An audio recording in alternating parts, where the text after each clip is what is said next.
방금 일은. 사고였어요. 전 서화인 줄 알고. 그럼 서화가 아닌 걸 알았을 때 왜 바로 밀어내지 않으셨어요? 왜? 저를 더 꽉 안으신 거죠?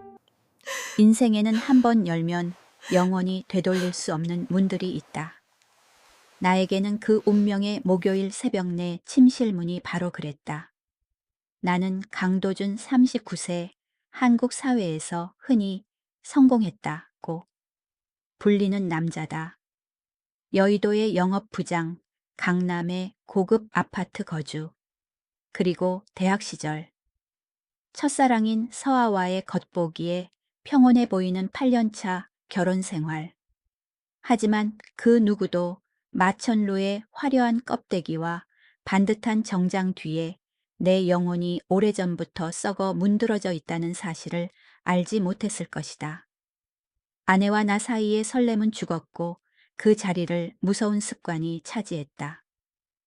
우리는 한 집에 사는 하우스메이트처럼 예의 바르고 서로를 존중하지만 소름 끼칠 정도로 차가운 관계였다. 그날 밤 서울에는 갑작스런 소나기가 쏟아져 내가 신입사원 환영회를 막 마친 이태원 거리의 요란한 넌사인을 씻어내고 있었다. 회식이라고는 하지만 실상은 소맥으로 간을 고문하는 자리였다. 내가 비틀거리는 걸음으로 아파트 현관 앞에 내렸을 때 시계는 이미 새벽 1시를 넘기고 있었다. 술 기운도 도락 비밀번호를 누르는 내 손의 차가움을 녹이기에는 역부족이었다. 띠띠띠, 철컥, 문이 열렸다. 어둠이 넓은 거실을 감싸고 있었다. 아내 서아는 분명 잠들었을 것이다. 지난 8년간 익숙해진 이 고요함이 어째서인지 오늘 밤에는 술기운 때문인지 묘한 반항심을 불러일으켰다. 나는 목을 조이는 넥타이를 느슨하게 풀고 발을 아프게 하는 구두를 벗어 던졌다. 머릿속에 문득 신혼 시절의 이미지가 떠올랐다. 뜨거웠던 밤들, 킥킥거리던 웃음소리들. 왜 지금 우리는 매일 밤 핸드폰만 쳐다보다 등을 돌리고 자는 걸까? 아니, 나는 더 이상 이렇게 살고 싶지 않았다. 취기 덕분에 용기가 생겼거나 아니면 무모해진 것일지도 모른다. 나는 그녀를 깨우고 싶었고 안고 싶었고 시간의 먼지 아래 묻혀버린 욕망의 감각을 되찾고 싶었다. 나는 살금살금 안방 문을 밀었다. 얇은 커튼을 뚫고 들어온 창백한 달빛이 킹사이즈 침대 위에 희미한 빛을 드리우고 있었다.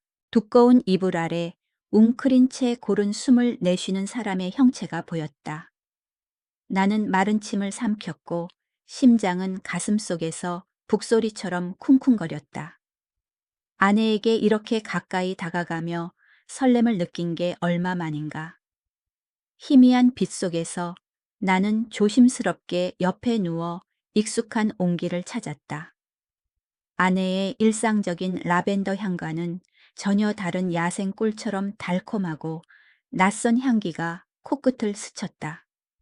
하지만 취기와 욕망이 이성을 흐리게 만들어 깊게 생각할 겨를이 없었다. 나는 누워있는 사람을 감싸 안으며 퍼지는 부드러움과 따뜻함을 느꼈다. 그 여자는 살짝 몸을 뒤척였지만 나를 밀어내지 않았고 오히려 잠결에 의지할 곳을 찾는 듯 했다. 마음이 약해진 순간 나는 본능에 압도되어 오랫동안 아내에게 하지 않았던 사랑의 말들을 속삭이며 팔에 힘을 주어 더 꽉 끌어안았다. 나는 그녀를 안고 지난 5년간 아내에게서 단 한 번도 받아본 적 없는 묘한 반응에 취해버렸다. 내가 열정적으로 사랑하고 있다고 생각한 아내의 얼굴을 자세히 보려고 몸을 숙이려는 순간 가로등 불빛 한 줄기가 커튼 틈으로 들어와 베개를 비췄다. 흩어진 머리카락이 평소보다 길고 어둠 속의 얼굴선이 완전히 낯설다는 것을 깨닫는 순간 불안감이 엄습했다. 차가운 전기가 등골을 타고 흐르며 순식간에 술이 깼다. 이게 뭐야? 나는 급히 일어나 떨리는 손으로 스탠드를 켰다. 딸깍. 노란 불빛이 켜졌다. 그리고 눈앞에 펼쳐진 광경에 나는 넋이 나간 듯 얼어붙었다. 베개 위에 긴 머리를 흐트린 채 당황해서 얼굴이 붉어지고 눈에 눈물이 고인 채 나를 빤히 쳐다보고 있는 사람은 내 아내가 아니었다. 그녀는 혜운이었다. 서아의 가장 친한 친구. 혜은 씨. 입술이 바싹 말라 말이 나오지 않았다. 혜운은 소스라치게 놀라며 급히 이불을 목까지 끌어올렸고 눈은 공포로 크게 뜨여 있었다. 방 안의 공기가 얼어붙는 것 같았다. 가장 무서운 건 이 착각 자체가 아니라 그녀의 눈빛이었다. 눈물이 그렁그렁한 그 눈에서 나는 극도의 수치심을 보았지만 단호한 거절은 전혀 없었다. 죽음 같은 정적이 감돌았고 밖에서 내리는 빗소리마저 귀에 거슬릴 정도로 무거웠다. 왜 그녀는 처음부터 나를 밀어내지 않았을까? 왜 그렇게 오랫동안 내가 친밀하게 않도록 내버려 두었을까? 방 안의 공기가 굳어질 무렵 바닥에 떨어진 내 휴대폰이 요란하게 진동했다. 징징거리는 진동 소리가 운명의 비웃음 소리처럼 들렸다. 나는 통제할 수 없이 떨리는 손으로 폰을 집어들었다.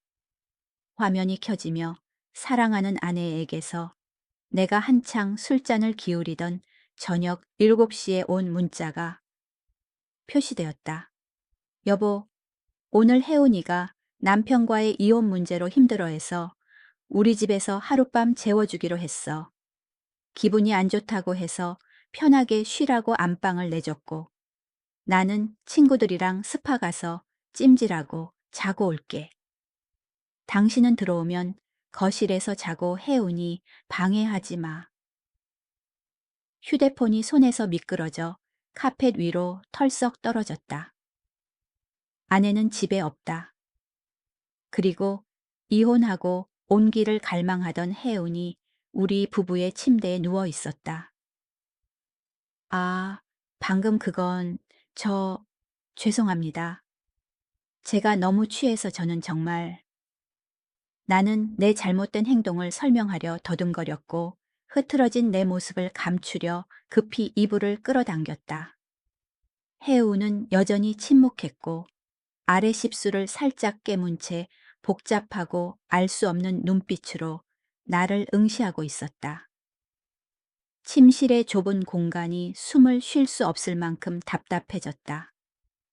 내 머릿속은 엉망진창이었다.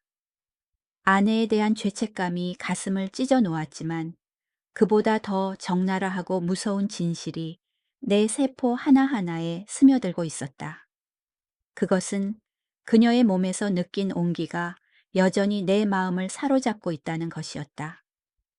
나는 정신적으로 외도를 저질렀고 아내의 가장 친한 친구와 금지된 선을 넘을 뻔했다. 하지만 지금 나를 바라보는 혜운의 눈빛, 과연 그것이 단순한 사고였을까? 아니면 오늘 밤이 내가 빠져나올 수 없는 유혹적인 비극의 시작인 걸까? 침실 문은 등 뒤로 닫혔지만 내 마음속의 폭풍은 이제 막 시작되었다.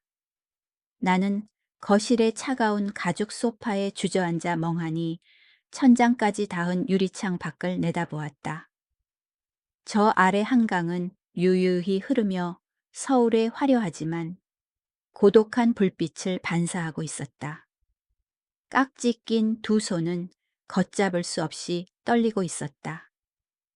방금 전의 이미지와 감정들이 고장난 필름처럼 머릿속에서 계속 재생되었다. 부드러움, 온기, 그리고 그녀가 내 포옹에 반응하던 방식. 모든 것이 달콤한 유혹처럼 서서히 스며들었다.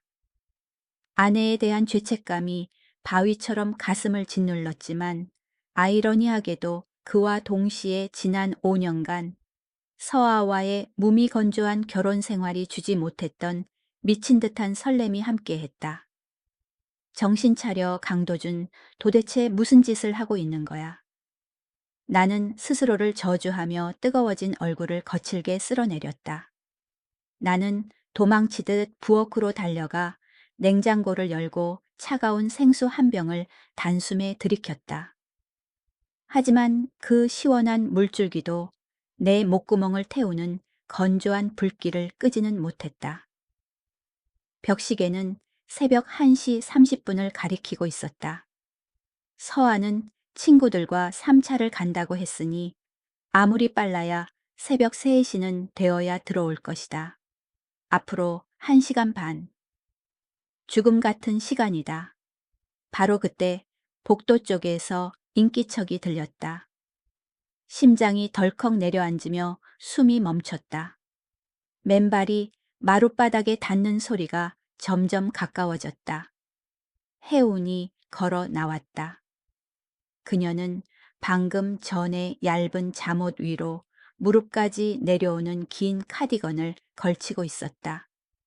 하지만 하얀 발목이 드러나고 헝클어진 머리카락이 어깨로 흘러내린 그 어설픈 단정함이 오히려 기묘할 정도로 연약하고 위태로운 분위기를 풍겼다.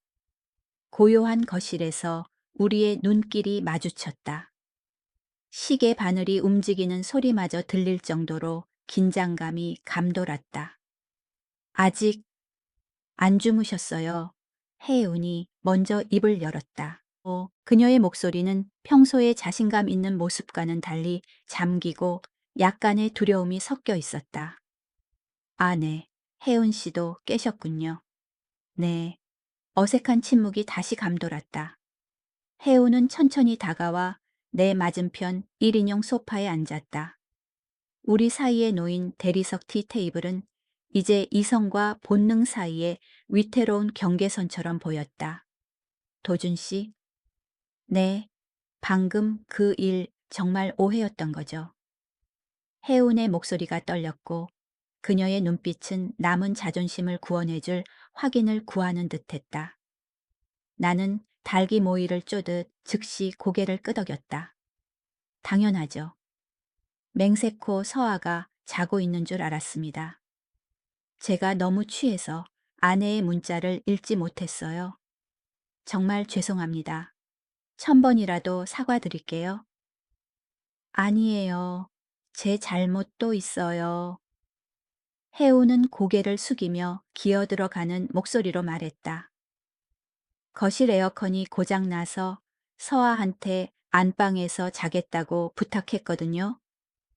깊이 잠들 줄 알았는데 설마 그랬군요. 이야기는 거기서 끝났어야 했다. 우리는 이 사건을 덮을 합리적인 변명을 찾았다. 하지만 아니었다. 그 좁은 공간에는 안도감이 아닌 고독 속에서 공명하는 영혼들의 또 다른 감정이 스며들고 있었다. 도준 씨, 혜운이 고개를 들었고 이번에는 그녀의 눈빛이 나를 똑바로 응시했다. 마음속 깊은 곳을 파고드는 눈빛이었다. 솔직하게 한 가지 말씀드려도 될까요? 말씀하세요. 아시다시피 저 결혼한 지 10년 됐어요. 남편은 대기업 부장이고 남들이 보면 다들 부러워하죠. 그녀는 씁쓸하게 웃었다. 하지만 우리 부부 사이에 유대감은 죽은 지 오래예요. 나이가 들어서가 아니라 그 사람이 더 이상 저를 봐주지 않기 때문이에요. 남편은 저를 집안의 가구 취급해요. 무감각하고 차갑죠. 나는 목이 메어 침묵하며 듣고 있었다. 그녀의 처지가 나와 어쩜 이리도 비슷한지. 저는 그게 익숙해졌다고 생각했어요. 여자로서 서서히 죽어가고 있다고 생각했죠. 갈망 설렘, 그런 건 잊어버린 줄 알았어요. 오늘 밤 전까지는 혜우는 말을 멈췄고 희미한 조명 아래 그녀의 볼이 붉어졌다. 눈가에 눈물이 고이기 시작했다. 10년 만에, 10년 만에 처음으로 제가 그렇게 소중하게 다뤄지고 갈망의 대상이 된 느낌을 받았어요. 그녀는 오랫동안 억눌러 왔던 감정이 담긴 눈으로 나를 바라보았다. 남편은 한 번도 그런 적 없어요. 자기 볼 일만 끝나면 등을 돌리고 잤죠. 하지만 도준 씨, 당신이 저를 만지던 방식, 당신의 숨결, 그게 제가 다시 살아있다는 걸 느끼게 해줬어요.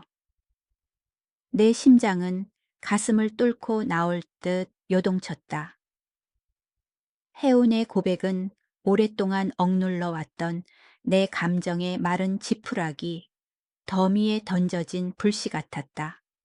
솔직히 말하면 내 입에서 말이 필터 없이 쏟아져 나왔다. 우리 부부도 그래요. 서아와 우리는 사랑보다는 책임감으로 살아요. 부부 관계는 그저 의무일 뿐이고 몸이 건조하고 대충이죠. 저도 제 집에서 몹시 외롭습니다. 그랬군요. 당신도. 혜운이 일어섰다. 그녀는 천천히 한 걸음 한 걸음 내게로 다가왔다. 그녀는 바로 내 앞에 멈춰 섰고 달콤한 바디워시 향이 느껴질 만큼 가까웠다. 도준 씨. 그녀가 속삭였고 그 목소리는 뱃사람을 유혹하는 인어의 노래 같았다. 저 미칠 것 같아요. 지난 10년의 차가운 외로움이 오늘 밤 갑자기 따뜻해지니 더 이상 참을 수가 없어요. 다시 영혼 없는 껍데기로 돌아가고 싶지 않아요. 그녀는 몸을 숙여 내 귀에 가까이 대고 속삭였고 그 소리에 나는 전율했다. 우린 둘 다 불쌍하고 외로운 사람들이에요. 서아한테는 절대 말 안 할게요. 우리 둘만이 알고 무덤까지 가져갈 비밀이에요. 그녀의 손이 내 손 위에 가볍게 얹히더니 꽉 잡았다. 오늘 밤뿐이에요. 우리가 자신에게 솔직해질 수 있는 단 한 번의 기회예요. 원하지 않나요? 더 이상 자신을 속이지 마세요. 이성은 그녀를 밀어내라고 소리쳤다. 하지만 내 몸 오랫동안 방치된 남자의 본능이 나를 배신했다. 나는 혜운의 눈을 바라보았고 그 안에서 간절함과 채워지길 원하는 갈망, 그리고 영혼의 따뜻함을 갈구하는 나 자신의 모습을 보았다. 나는 마른 침을 삼키며 시계를 보았다. 서아가 3시쯤 온다고 했어요. 내 입에서 나온 말은 내 목소리가 아닌 것처럼 낯설게 들렸다. 혜우는 죄책감과 매혹이 뒤섞인 미소를 지었다. 아직 1시간 반 남았어요. 우리에겐 충분해요. 그 순간 내 안의 도덕적 경계가 완전히 무너져 내렸다. 나는 더 이상 아무 말도 하지 않고 일어서서 혜운을 품에 안았다. 등 뒤로 닫힌 문은 죄책감과 암시로 가득 찼다. 거실에서 손님방으로 이어지는 복도는 고작 몇 미터에 불과했지만 그때의 내게는 인생에서 걸어본 가장 긴 길 같았다. 혜운이 앞장서 걸었고 얇은 카디건 뒤로 가녀린 등이 언뜻 보였으며 긴 머리카락은 맨발이 바닥에 닿는 리듬에 맞춰 살랑거렸다. 가슴 속 심장 박동 소리가 창밖에서 굵어지기 시작한 빗소리를 덮어버렸다. 이성은 당장 돌아가라고 되돌릴 수 있을 때 멈추라고 비명을 질렀지만 배신자인 두 다리는 치명적인 유혹을 따라 계속 걸었다. 방문이 닫히고 철컥하는 잠금 장치 소리가 건조하게 울렸다. 그 소리는 나를 붙잡고 있던 마지막 도덕의 끈을 끊어버리는 칼날 같았다. 창문으로 들어오는 희미한 달빛 속에서 혜운의 얼굴은 반쯤 그늘져 있었고 나를 바라보는 그녀의 눈은 두려움과 기대를 동시에 담고 있어 마치 상처 입은 작은 짐승이 피난처를 찾는 듯 했다.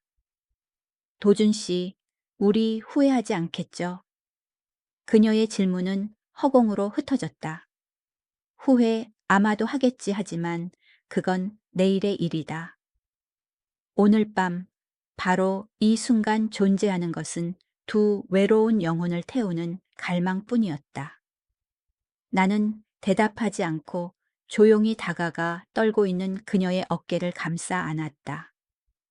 10년 동안 남편의 온기를 잃었던 여자의 몸에서 나는 달콤하고 따뜻한 향기가 내 후각을 덮치며 모든 방어벽을 무너뜨렸다. 그 후의 시간은 너무 오래 억눌려 왔던 감정의 폭발이었다. 수줍음이나 망설임은 없었고 서로에 대한 보상과 탐색, 그리고 존재의 확인만이 있었다. 해운의 뜨거운 눈물이 내 어깨를 적셨다. 그녀가 운 것은 아파서가 아니었다. 그녀가 말했듯 10년 만에, 10년 만에 처음으로 사랑받는 여자가 된 기분이었기 때문이다. 그 말은 어떤 비난보다 더 고통스러웠고, 나로 하여금 연민과 죄책감을 느끼게 하면서도 동시에 이 늪에 더 깊이 빠져들게 만들었다.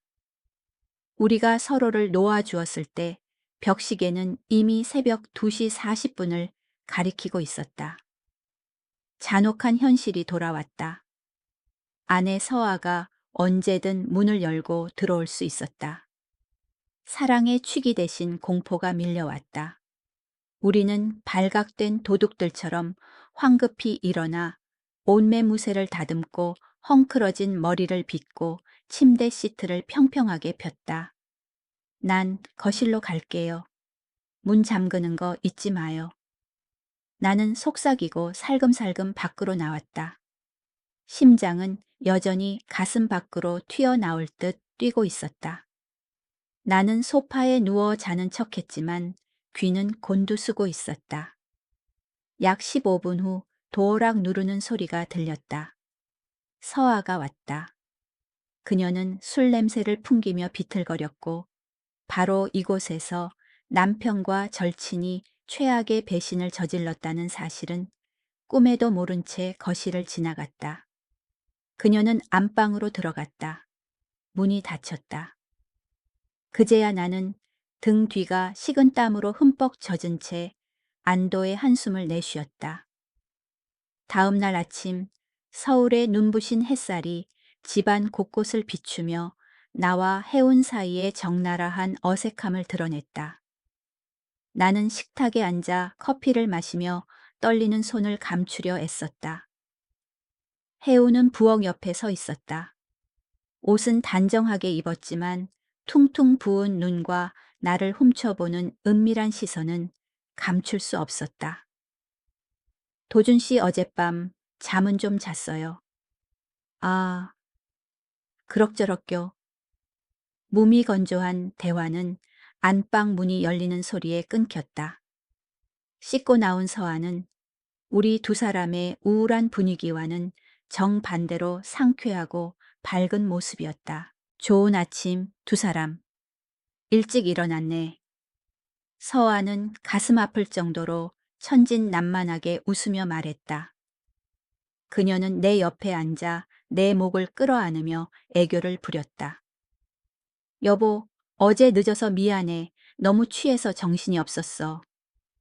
아내의 손길에 나는 소스라치게 놀랐고 죄책감이 목구멍까지 차올랐다. 하지만 더 놀라운 것은 그 직후였다. 서아는 시계를 보더니 급히 일어났다. 아, 맞다, 팀장님이 회사로 급히 호출했어. 주말인데도 쉴 틈이 없네. 지금 당장 가야 해. 저녁에나 올 수 있을 것 같아. 지금 간다고. 나는 애써 태연한 척 물었다. 응, 당신이 집에서 해운이 좀 잘 챙겨줘. 심심하지 않게.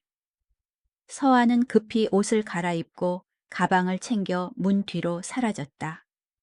문이 닫히는 소리와 함께 집안에는 다시 죽음 같은 정적이 감돌았다. 나와 하운 단둘만 남았다. 나는 커피잔을 식탁에 내려놓았고 도자기 부딪히는 소리가 날카롭게 울렸다. 감히 뒤를 돌아 해운을 볼 용기가 나지 않았지만 그녀가 다가오고 있다는 것이 느껴졌다.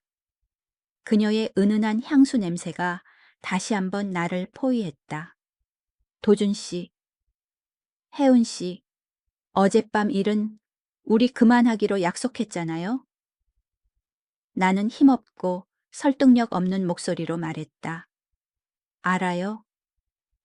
혜운이 내 앞으로 돌아와 식탁에 두 손을 짚고 내 눈을 똑바로 바라보았다. 그 눈빛에는 어젯밤의 두려움은 사라지고 내가 놀랄 만큼 대담한 불꽃이 타오르고 있었다. 하지만 안 되겠어요. 더 이상 내 인생의 흐릿한 그림자로 돌아갈 수 없어요. 무슨 뜻입니까? 서아 언니 갔어요. 저녁 6시 전에는 안 올 거예요. 우리에겐 5시간이나 있어요. 혜운이 속삭였다. 그녀의 손가락이 내 손등 위를 스치며 위험한 원을 그렸다. 도준 씨, 솔직해질 용기 없어요. 당신도 아직 멈추고 싶지 않잖아요. 나는 숨을 멈췄다. 그녀의 말이 맞았다. 내 안의 악마는 잠들지 않았고 기회를 엿보고 있을 뿐이었다. 하지만 어디서요? 나는 바보 같은 질문을 던졌다.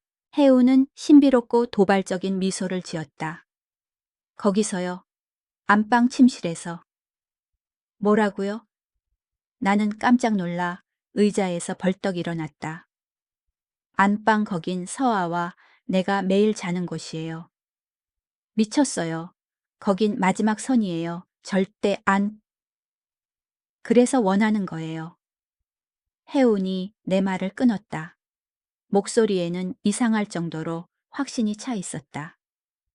한 번이라도 언니가 가진 그 사랑을 받아보고 싶어요. 단 몇 시간이라도 빌린 것이라 해도 행복의 주인이 되는 기분을 느껴보고 싶어요. 그게 미친 짓이지만 그럴 만한 위로라고 생각하지 않으세요? 미치고 병적인 제안이었다. 마땅히 내 뺨을 때려 정신을 차려야 했지만 어찌된 일인지 그 제안은 내 이성을 심하게 뒤흔들었다. 궁극의 금기, 결혼 생활의 가장 신성한 영역을 침범한다는 사실이 거부할 수 없는 치명적인 유혹을 만들어냈다. 혜운이 내 손을 잡았다. 떨리지만 단호한 손길이었다. 그 순간 길 잃은 두 영혼의 고독과 공감 앞에서 내 이성은 완전히 무너졌다. 나는 아무 말도 하지 않고 침묵한 채 그녀가 이끄는 대로 안방 문을 향해 걸어갔다. 우리 부부의 추억이 담긴 그곳이 이제 내 양심을 묻어버릴 장소가 되려 하고 있었다. 문이 닫혔다. 철컥하는 잠금 장치 소리가 우리와 바깥의 도덕적 세계를 차단했다. 뉘엿뉘엿 저무는 오후의 햇살 속에서 우리는 서로를 바라보았다. 이 순간 이후로는 두 사람 모두 절대 돌아갈 수 없다는 것을 알면서도 우리는 용서받을 수 없는 실수로 서로의 공허함을 채우는 길을 택했다. 죄책감의 침묵 속에서 시간이 흘렀다. 창밖의 햇살이 황혼의 희미한 주황색으로 변하기 시작할 때쯤 나는 깜짝 놀라 시계를 쳐다보았다. 오후 4시 30분이었다. 우리 둘은 서로의 눈길을 피한 채 앉아 있었다. 방금 벌어진 배신의 무게로 공간은 숨이 막힐 듯했다. 몽롱한 상태로 시간이 흘렀다. 창밖의 햇살이 황혼의 희미한 주황색으로 변해갈 무렵 나는 퍼뜩 정신을 차리고 시계를 보았다. 4시 30분. 우리 이제 그만해야 해요. 나는 벼랑 끝에 서 있다는 걸 깨달은 사람처럼 쉰 목소리로 말했다. 우리 둘은 공포에 질려 벌떡 일어났다. 더 이상 열정적인 연인이 아니라 범죄 현장의 증거를 인멸하는 공범자가 되었다. 새 시트로 갈고 이불 모서리를 맞추고 베개를 빵빵하게 두드렸다. 나는 창문을 활짝 열어 한강 바람에 낯선 향기를 날려보냈고 떨리는 손으로 서아의 향수를 공중에 살짝 뿌렸다. 얇은 안개 같은 향수가 내려앉으며 헌신적인 아내의 익숙한 향기로 거짓말을 덮었다. 내가 샤워를 마치고 거실로 나왔을 때 해우는 소파에 작게 몸을 웅크리고 앉아 있었다. 눈가는 붉었지만 표정은 무서울 정도로 평온을 되찾아 있었다. 도준 씨, 정말 모든 게 끝났네요. 그녀가 말했지만 말투에는 확신이 없었다. 그래요. 끝내야만 해요. 절대로, 절대로 서아가 알게 해선 안 됩니다. 우리는 고개를 끄덕이며 침묵의 서약을 맺었다. 하지만 마음 깊은 곳에서 나와 해우는 알고 있었다. 그 침대 위에서 배신을 저지른 순간 우리는 돌아올 수 없는 문을 넘었다는 것을. 이 감정은 술과 같아서 한 번 맛보면 평생 갈증에 시달리게 될 것이라는 것을. 정확히 오후 6시 도어락 소리가 울렸다. 띠, 띠, 띠, 철컥. 여보, 나 왔어. 서아의 명랑하고 맑은 목소리가 내 양심에 사형 선고를 내리는 종소리처럼 들렸다. 나는 억지로 몸을 일으켜 아내를 맞으러 나갔다. 고생했어. 나는 팔을 벌려 서아를 안았다. 하지만 아내의 몸이 닿는 순간 갑작스러운 허탈감이 밀려왔다. 왜 이렇게 작고 가볍게 느껴지는 걸까? 빌어먹게도 내 몸은 여전히 해운의 온기와 진한 향기를 기억하고 있었다.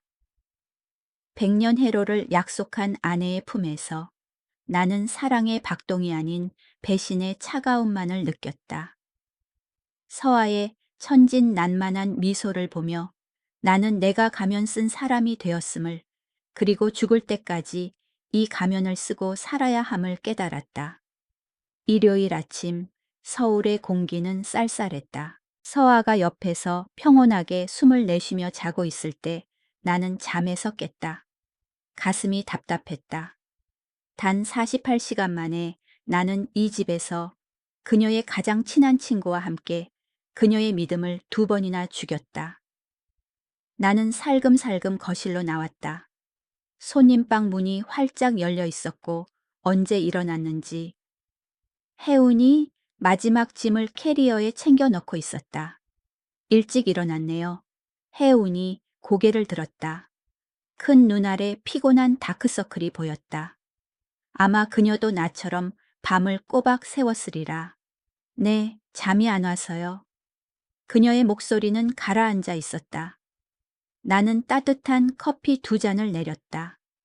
커피 머신 돌아가는 소리가 적막한 공간에 울렸다. 나는 해운에게 커피를 건넸고 우리는 통유리 창가에 나란히 서서 아래쪽에서 바빠지기 시작한 차량 행렬을 내려다보았다.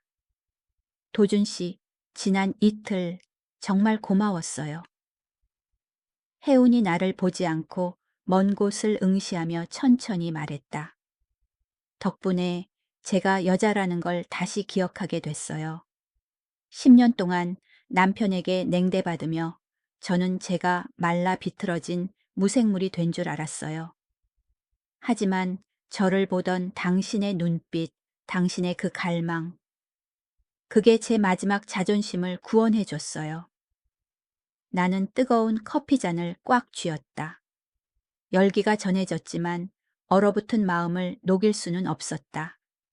솔직히 말하면 서아와 저의 삶도 너무 평온해서 지루할 정도였어요.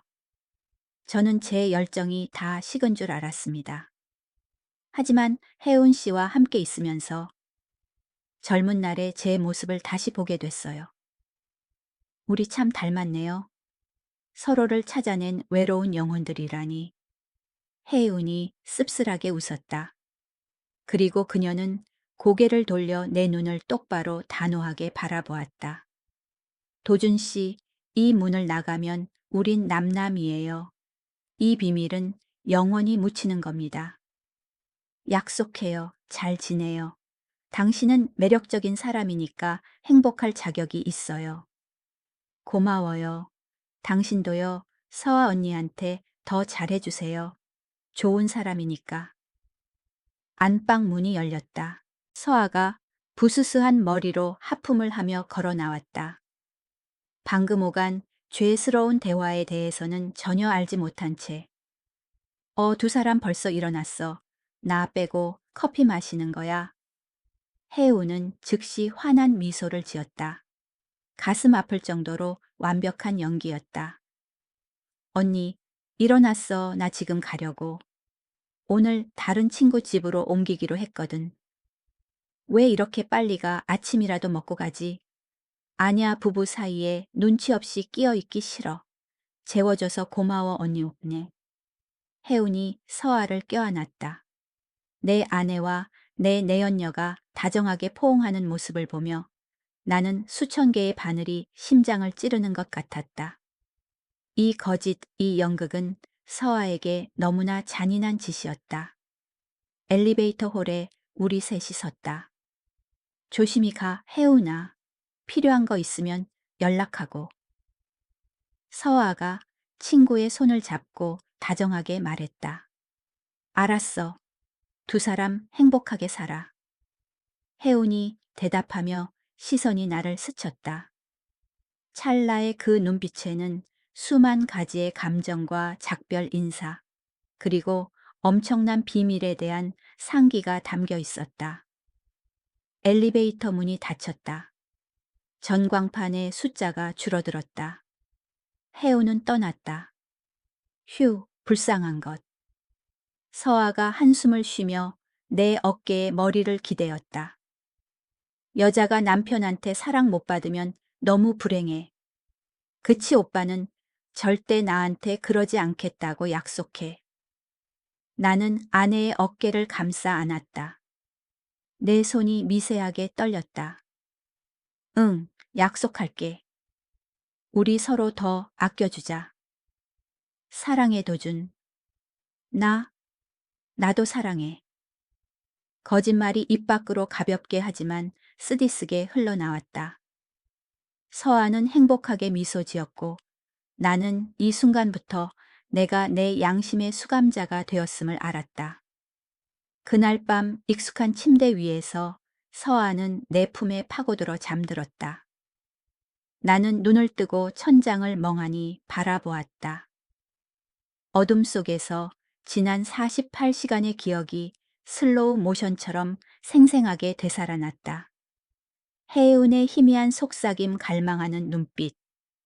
모든 것이 여전히 이곳, 바로 이 침대 위에 숨어 있었다. 이 비밀이 영원히 봉인되었다는 것을 안다.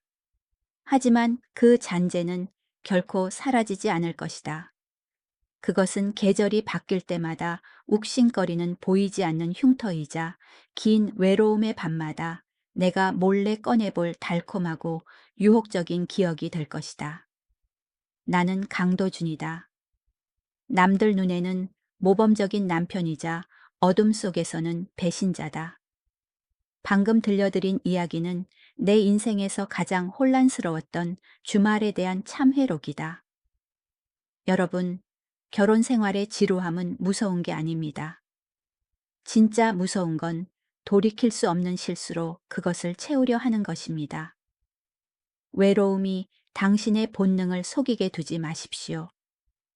너무 늦기 전에 옆에 있는 사람을 바라보고 소중히 여기십시오. 당신은 어떻습니까? 저와 하은의 행동에 대해 어떻게 생각하시나요? 과연 비밀이라는 게 영원히 묻힐 수 있을까요? 댓글로 여러분의 생각을 남겨주세요. 여러분의 의견을 듣고 싶습니다. 그리고 이 이야기가 당신의 감정을 건드렸다면 다음 영상에서도 결혼 생활의 가장 솔직한 이면을 함께 나눌 수 있도록 채널 구독 버튼을 눌러주세요. 들어주셔서 감사합니다.